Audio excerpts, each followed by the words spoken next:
जय श्री कृष्णा। दोस्तों, 99% हिंदू नहीं जानते हैं श्री राम के वनवास का मार्ग। आखिर भगवान श्री राम अपने वनवास के 14 कहाँ बिताए थे। ऐसे हैं स्थान जो अपनी इस धरती पर मौजूद हैं, जो रामायण के सत्य होने का प्रमाण देते हैं। मर्यादा पुरुषोत्तम भगवान श्री राम 14 वर्ष का कठोर वनवास मिला था, जिसके अनुसार उन्हें केवल वनों में रहने का अधिकार था। उनके लिए किसी भी नगर में जाना प्रतिबंधित था। भगवान श्री राम अपने वचन का भली भांति पालन की और 14 वर्षों तक अपनी पत्नी सीता और साथ ही भाई लक्ष्मण के साथ वनवासियों की भांति जीवन व्यतीत किए। इस दौरान उन्होंने भारत के उत्तरी तट से लेकर दक्षिण तक पूरा सफर किए थे और हम आज आपको बताएंगे भगवान श्री राम के वनवास का मार्ग और उन्हें खास स्थानों के बारे में भी बताएंगे जहां पर भगवान श्री राम और के थे। तबते पहला स्थान तमसा नदी का तट। अयोध्या से विदा लेने के बाद भगवान श्री राम रथ में बैठाकर आज मंत्री के साथ तमसा नदी के तट पर पहुंचे थे। अयोध्या की प्रजा उन्हें छोड़ने को तैयार नहीं थी, इसीलिए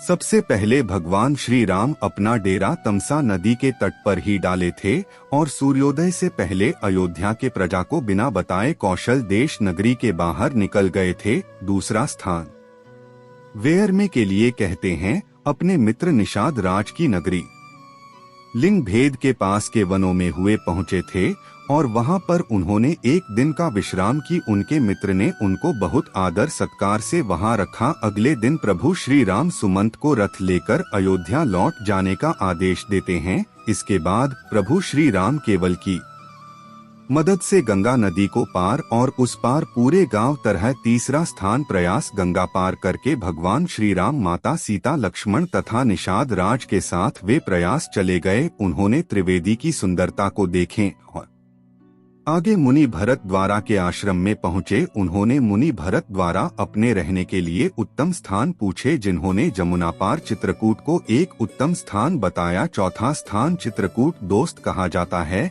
कि यही वह स्थान था जहां और की भारत से मुलाकात हुई थी, जब भारत उन्हें वापस अयोध्या ले जाने के लिए आए थे। लेकिन यहाँ पर उन्होंने भारत को वापस जाने के लिए कहा और उन्हें निशानी के तौर पर अपनी खराब नहीं थमा दिए। पांचवा स्थान दंडकारण्य कहा जाता है कि दंडकारण्य के वनों में पहुंचकर सबसे पहले उन्होंने ऋषि अत्रि और माता अनसुया से जाकर भेंट किए। वहीं ऋषि अत्रि से ज्ञान पाकर को आगे बढ़ चले। कहा जाता है कि कारण के वनों में भगवान श्री राम अपने वनवास काल 10 से 12 वर्ष बिताए थे और यहाँ पर उनकी भेंट ऋषि अगस्त्य मुनि से भी हुई थी। छठवां स्थान पंचवटी। यहीं पर माता सीता और लक्ष्मण जी के साथ भगवान श्री राम एक कुटिया बनाकर रहते थे और यहीं पर भगवान श्री राम पंखा जो राम को देखकर मोहित हो गई थी, लेकिन माता सीता से विवाह के चलते चूर्ण पंखा को माता सीता पर क्रोध आया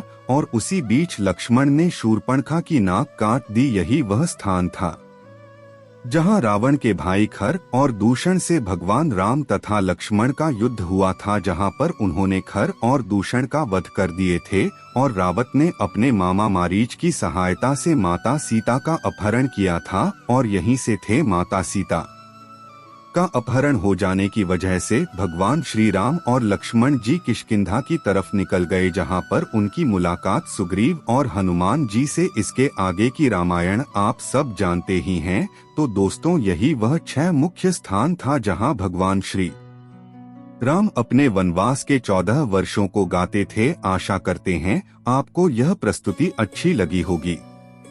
अगर वीडियो अच्छी लगे तो वीडियो को लाइक और शेयर करें तथा ऐसे ही अनेक धार्मिक और ज्ञानवर्धक जानकारियों को प्राप्त करने के लिए हिंदी कथाएं यूट्यूब चैनल को सब्सक्राइब कर लीजिए। तो दोस्तों, मिलते हैं अगली वीडियो में। तब तक के लिए जय श्री राम। जय